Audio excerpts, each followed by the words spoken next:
When I was a young boy, my father took me into the city to see a marching band.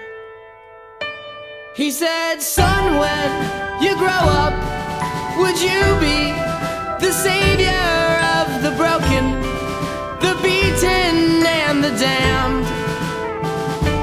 He said, will you defeat them, your demons and all the non-believers, the plans that they have made?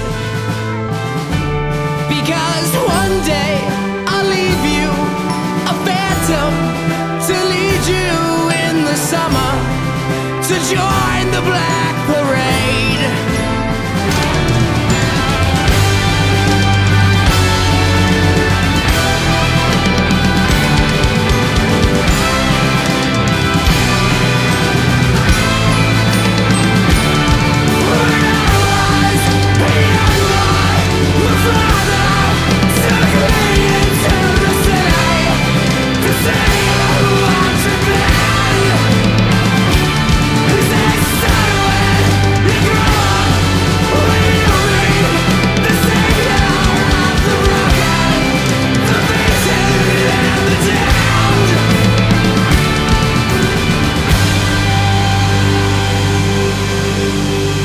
Welcome back to the Cork Football Podcast.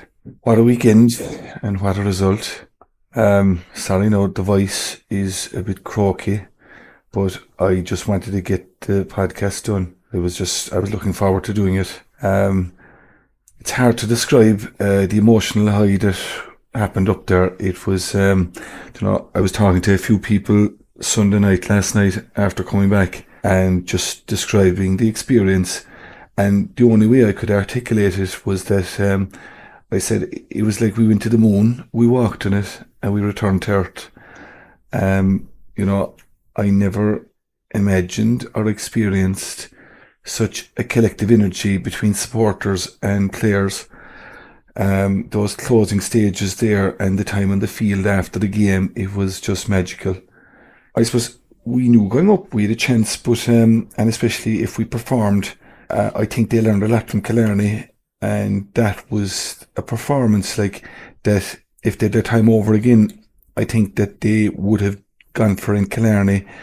I think, what we did there over this weekend, and what we should have done in Killarney was just to stay in the game by whatever means possible and take it to the last 20 minutes and go for it. But I think the fact we went with the wind in Killarney, it just indicated that we were trying to build a lead, and we realise now that our strength with the 2-pointers and the strengths of our players, we're at our best coming down the stretch and chasing teams down. And it was, look, the buzz above there over the weekend was unbelievable. We did Friday and Saturday night above there, and look, we'd crack with people from Knocknagree, Kishgame, Ballydesmond, Bantry, people from the city, Fermoy, Kinsale, and in fairness, the Donegal crowd, they are, in fairness, it's not just Daniel O'Donnell, but they are fierce, nice people. You couldn't go 5 yards there no Saturday night without someone congratulating you and shake your hands, and they had no complaints whatsoever. And, I think this new system is actually great because, it's one thing, go up to Croke Park there or Portlaoise and meeting, supporters from other counties, and you kind of interact with them, but there's something different about meeting people in their own patch. So long may it last. So look, to the game itself, it was great atmosphere. The stadium was full, pitch was beautiful, everything was just, the scene was picture perfect. And just to the game, Donegal, they started, you could see they're a big strong team, they're fierce athletic, big men, we're a big team as well, but they're huge men, just so athletic and powerful, and the stand is very near the pitch, and you're really up close to the action. But look, it just started off, and it kind of, the way it went on for the first, that it was kind of a template for the way the game went. they got their first point. It was just, they had a patient build up. When they weren't counter-attacking, they just had this patient build up, and they're immediately what they're trying to do is trying to get our defence just to follow a decoy runner and just to switch off for 2 seconds, and they'll just make the space and they'll just cut inside. But in fairness, our defence, we were doing well. We were switching well. We weren't buying their decoy runs, and so we were kind of handling that pretty well.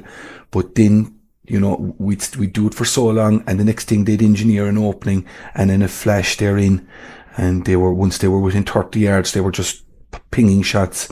And in fairness, they were very accurate. There was a nice breeze there. No, they had the breeze in the first half, but the one thing about their shooting as well, they had fierce conviction in their shots. Like they were nursing any shots. All their shots, they were hitting high on the net behind the goals, and they were looking very dangerous. But in fairness, we looked, I wouldn't say we looked comfortable, but we were working very hard, and we looked very organised, and we were working hard. No, there was actually one stage, I said it was 2 or 3 minutes gone, and Stephen Sherlock, he was on the edge of our small square, and he was picking up Michael Murphy, like it was all hands on the pump. We get back levelled in. They got the first point. We got back levelled. Darragh got a great point, and they're getting a good press in on our kickouts, and we had to go long. And even though we were battling very hard out and around the middle of the field, they had the upper hand on us when we were going long. They had a lot of big men, McGee, McFadden, Langan. They're all huge men, and they had the upper hand. They get the next 4 points, and they're 5 points to 1. And like the difference is that they were able to turn us over, and we weren't able to turn them over. What we were doing was, and it worked very well. Our approach, we were coming up the field, very slow, methodical, coming up the field.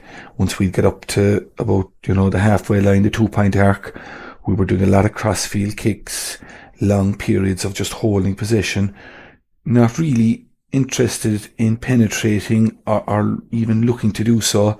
Obviously, it was a tactic. We wanted to keep the crowd quiet, keep possession as long as possible.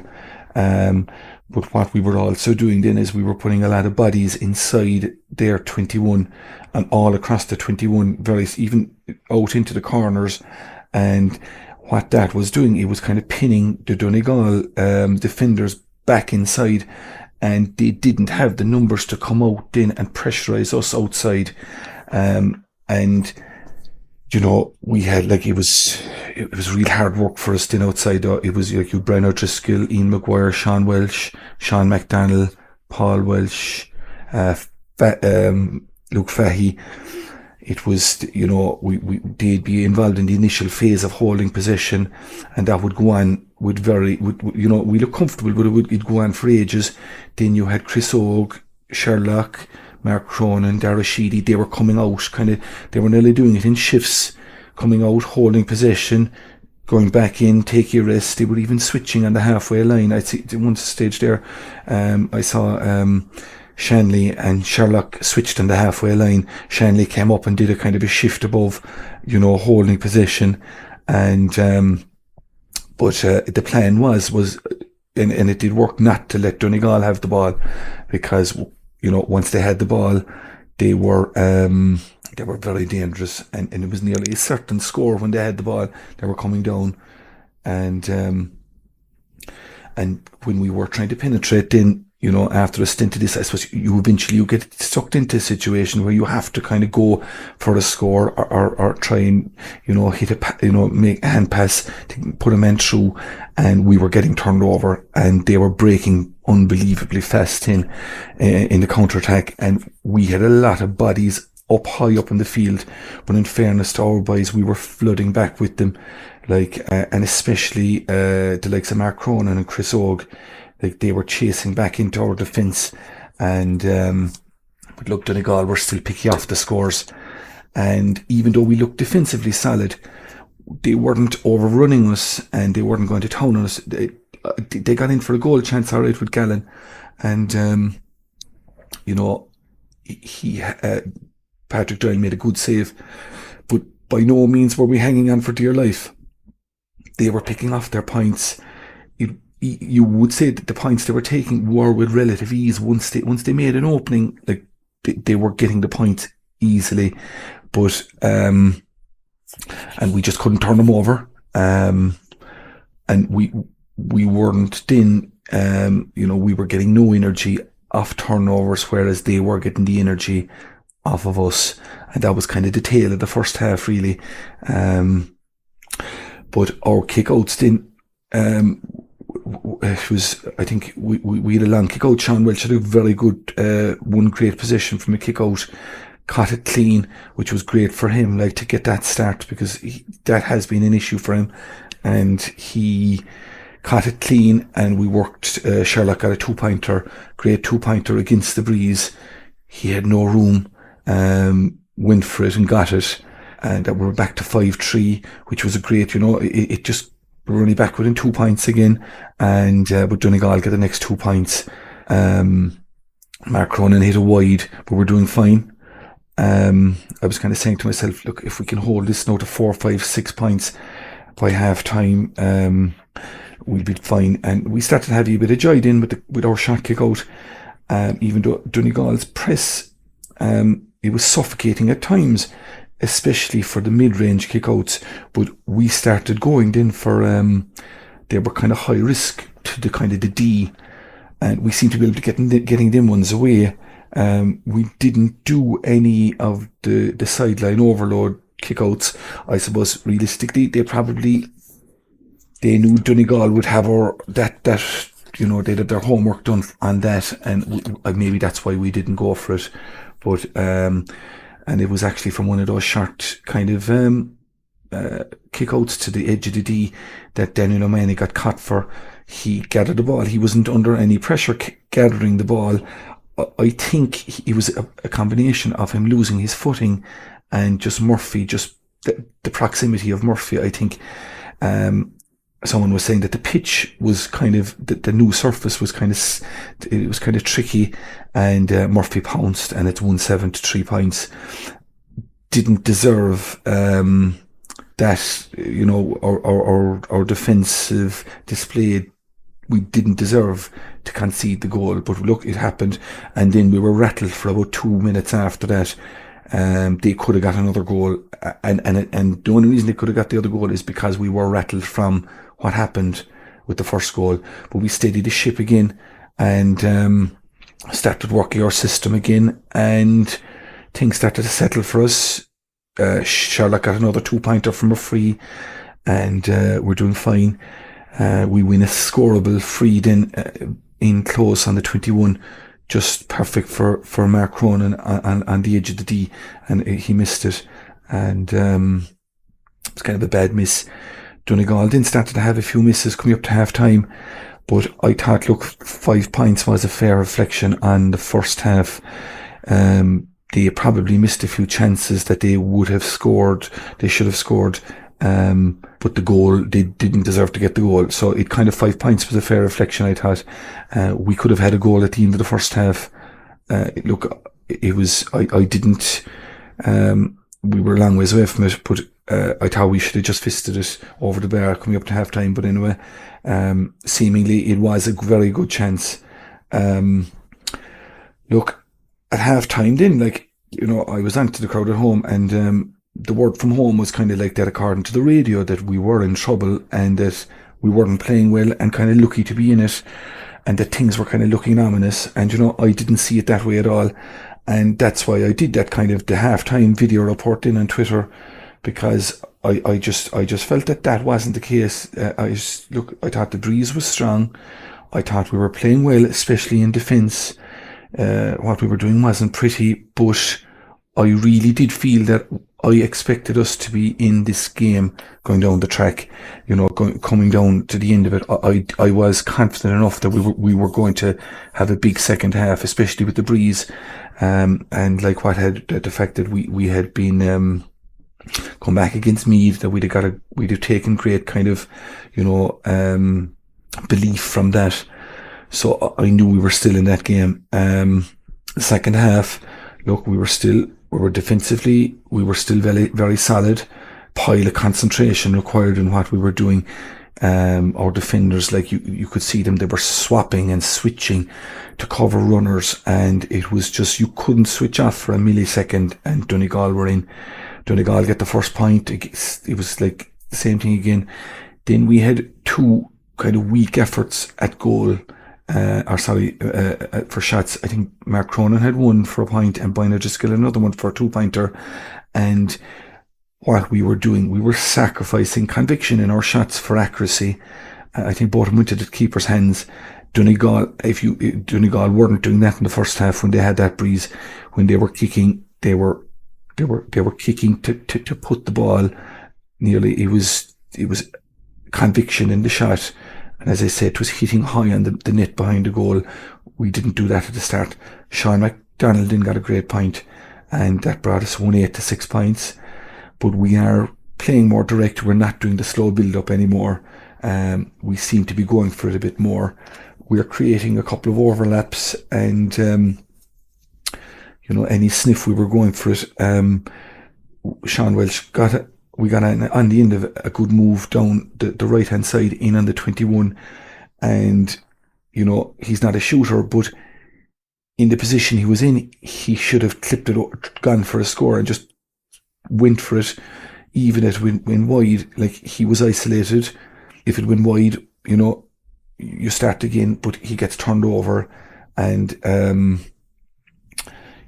I think at this stage as well, Donegal have copped, and it was obvious from our play that we had players that were going to shoot, and we had other players that weren't going to shoot.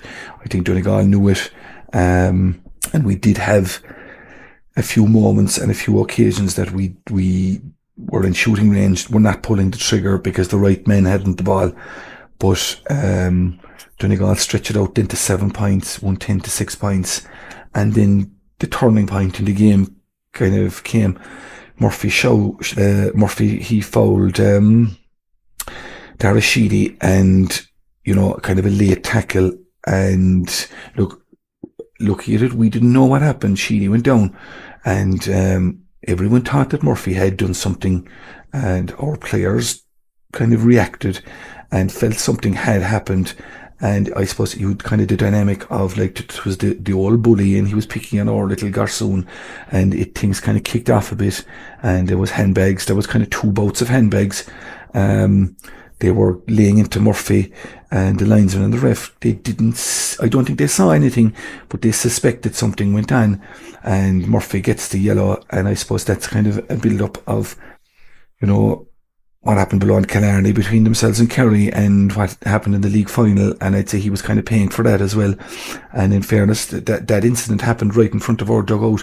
It was inside in the middle of the field, but and in fairness to our boys there, the physios, Brian Connell and Aidan Keller, they were straight in, and I'd say they had probably, they weren't telling Sheedy to get up off the ground anyway, but I'd say they were telling him to kind of milk it, because I think the longer he was down, the more the ref, it took the long time for the ref to hand out the card. And but Sheedy did look shook off, but from then on, I think that the atmosphere changed, and we started going after it.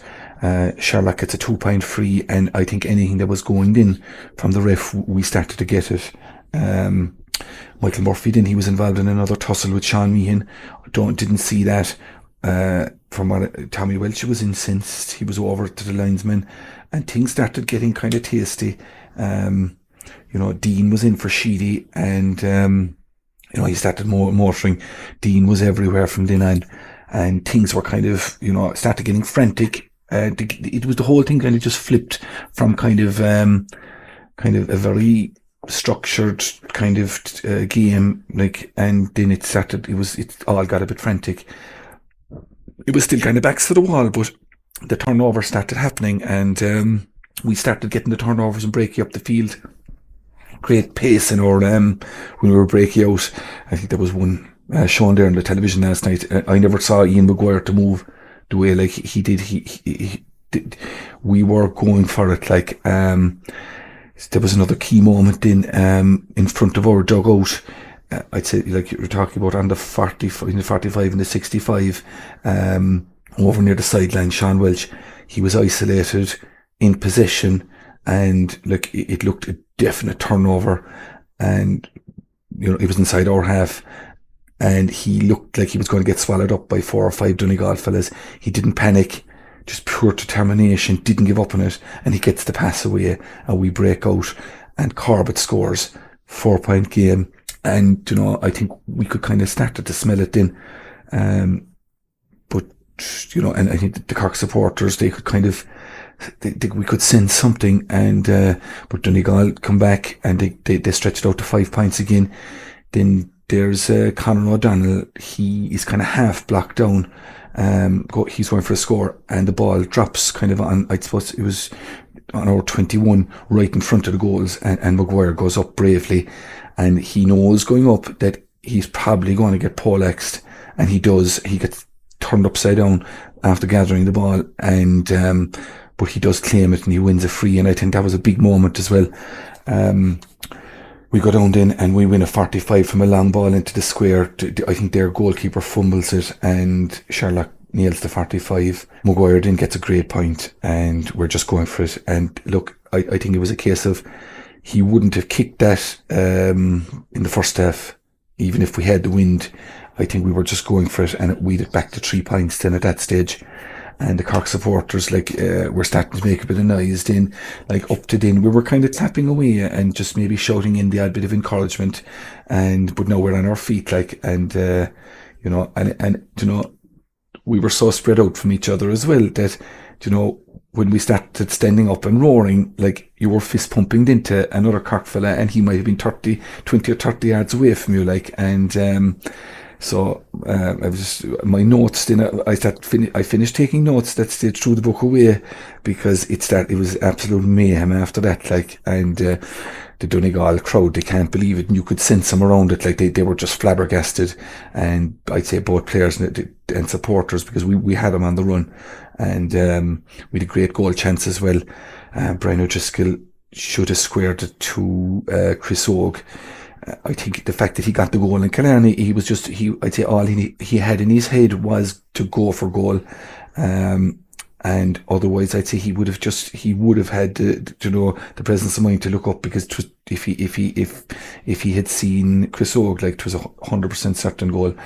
Fahey and Walsh didn't get the 2-pointers to put us 1 up, like, this crazy stuff then, like, it's just but Donegal break back again, and it's level, but both teams are absolutely knackered.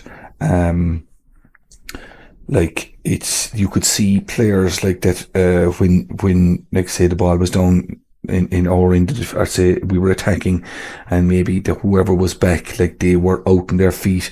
Tommy Welch now and Luke Fahey especially, like, I see him a few times, they were struggling, and we are fit, like, and I was even talking to myself, and Donegal were struggling as well, big time, but if there was extra time, like, it would have been some going from 4 teams to go at it, because it was absolute energy sapping. We get another turnover then. I think it was Rory Dean got the turnover, and we break away, and I can't remember who it was that's pulled down, but the free is brought forward for the cynical pull down, and Sherlock straight away, no interest in taking the free up there, brings it outside the arc and takes it off the hands, and we're going 2 up, and 'tis crazy stuff then at that stage. 'Tis like, and we've a couple of chances to put it to bed. Hurley's unlucky, he slips in possession. Again, I think it was the surface. He just slipped and lost possession, and we've another chance. Then Corbett in along the end line, punched it, fisted it, and it came off the post. And I think there was about a minute, maybe a bit over a minute left at that stage, but Donegal need 2 points then. And I presume we let them inside the 2 point arc and so they had a choice then of either go for goal or come back out to get the 2 points, and they did get the shot off. Now it could have been a winner.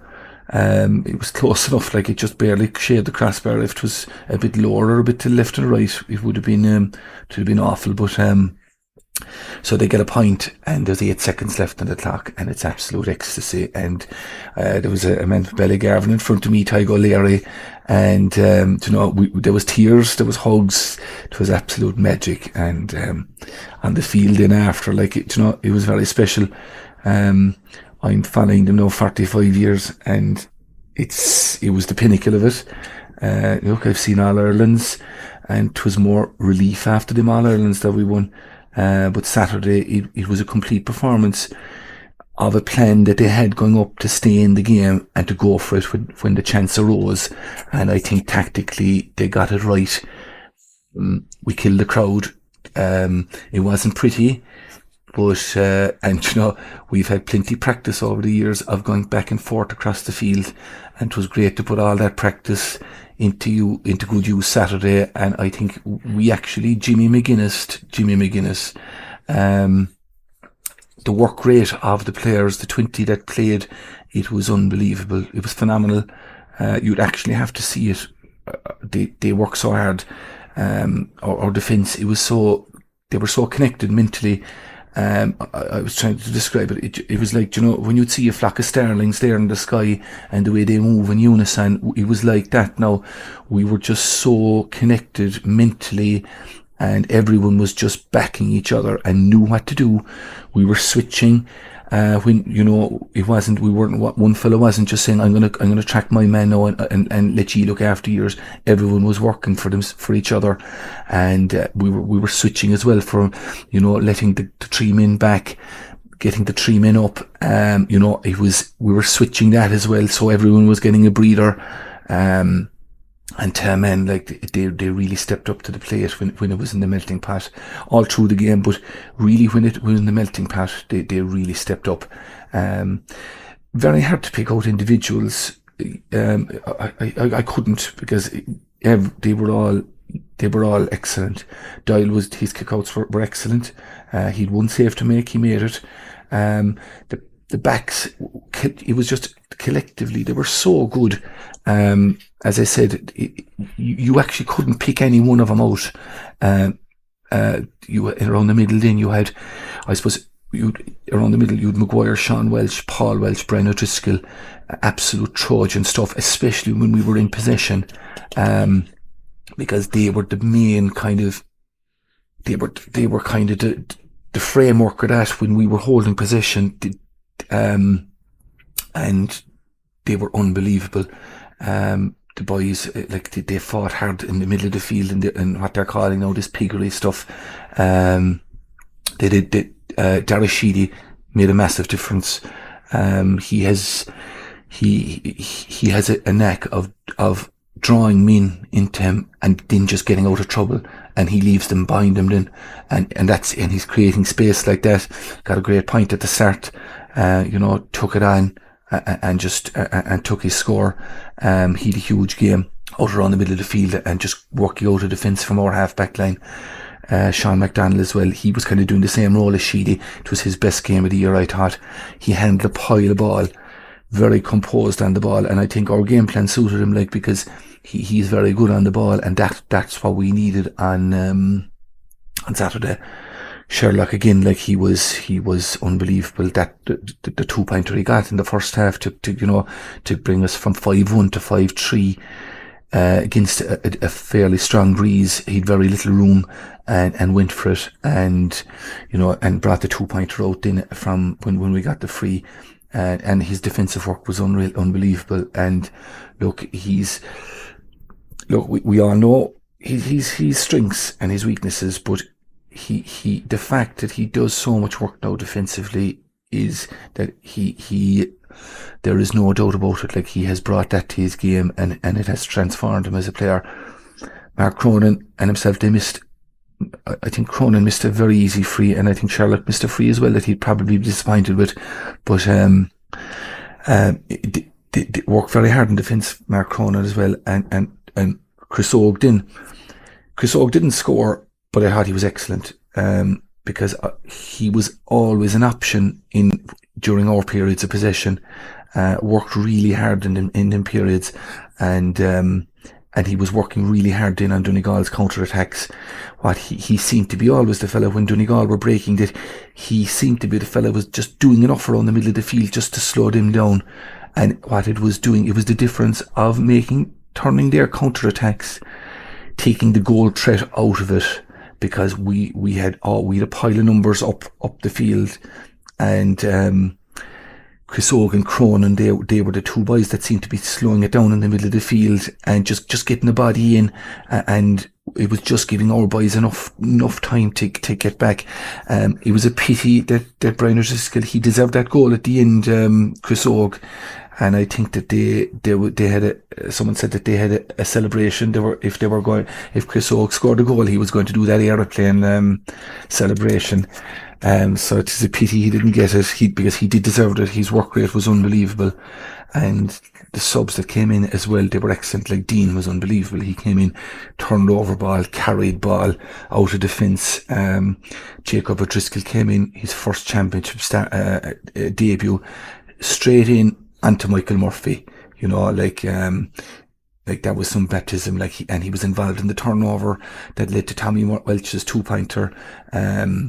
Hurley and Cahalane came in as well, and you could see, I noticed when Hurley was coming in, McGuinness was out, and he was rearranging defenders when Hurley was coming in, because they were wary of him, and like, he has that threat. Oppositions know he's a huge threat, and it was something else for them to worry about.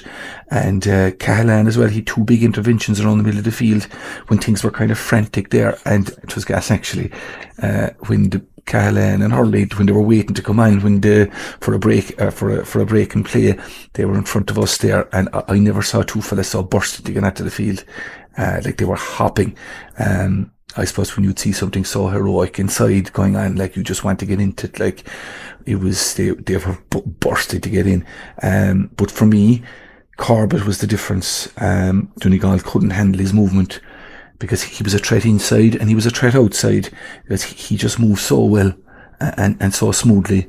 He got a great point.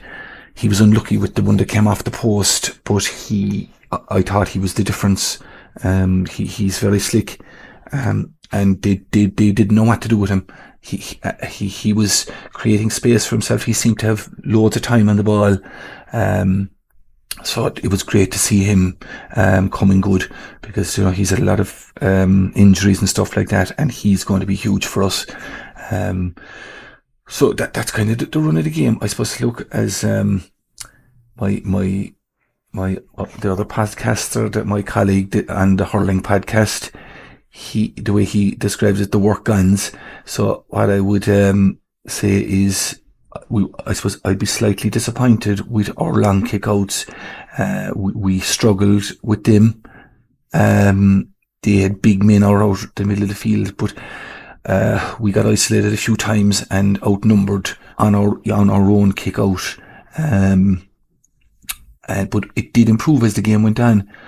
And another thing, we did very well in breaking ball all through the game. Obviously you're not going to win every breaking ball, but I thought that we definitely broke 50-50, if not better, on breaking ball, and it's a thing we have struggled on. But as I mentioned, like there earlier, we kept a lot of bodies when we were attacking. In our kind of slow build-ups, we had a lot of bodies inside to keep the Donegal backs pinned away from our ball carriers outside. And but the one thing we didn't have an aerial threat inside, and it probably means that we won't probably get away with that kind of a thing again, because oppositions will realise that even though, look, we have the bodies inside, but we're not hitting them. And I suppose, look, it's something, I think I've said it before, is that maybe we'll have Colin O'Callaghan back, and should we be sporadically kind of rotating him inside and hitting him, just to keep the opposition guessing and keep him honest. But look, that's another day's work. So where are we going from here? Well, look, if Kerry are taken out next weekend, it just blows the whole thing wide open. And I think we could fancy our chances. Nobody will want to meet us. We won't be afraid of anyone. I said that going up before we went up to Donegal last week. We don't have a problem with Ulster teams. We'd fancy ourselves against Armagh, Monaghan, Donegal. Galway, not a bother. We like they'd be tough games, but we'd see ourselves as being able to beat any of them. And it's just great to see us as kind of being talked about as contenders again. But it's great like that. Football in Cork now, it's a positive story, and we're becoming kind of media darlings again. Like not again, but just for once, we're kind of the story. Like, and it's just a thing there. When I came home, just to illustrate the power of the positive vibes around Cork football. My sister, she was listening to the match on the radio with her youngsters, and on Saturday evening, and they're about 11 or 12 years old, and she was saying that usually after watching matches, they'd run out and they'd grab the hurleys and go out and they'd be pucky around outside, and they'd have the runners on, sure, and pucky around outside. But on Saturday after the match was over, they put on the football boots, and she asked them why they were putting on the boots, and they said to her that they were going out in the lawn, they were going kicking 2-pointers. So, when I heard that, that was happening. So look, I'm going to leave it there on that positive note, and we'll just see what the draw brings now next Monday. And it's nice to have the luxury to be sitting back and watching the rest of them kind of beat the sugar out of each other, and we can see what'll happen. And so we'll have Croke Park. We're heading for Croke Park in 2 weeks' time, and it's great to be in it. So look, I'll leave it there, and God bless and good night.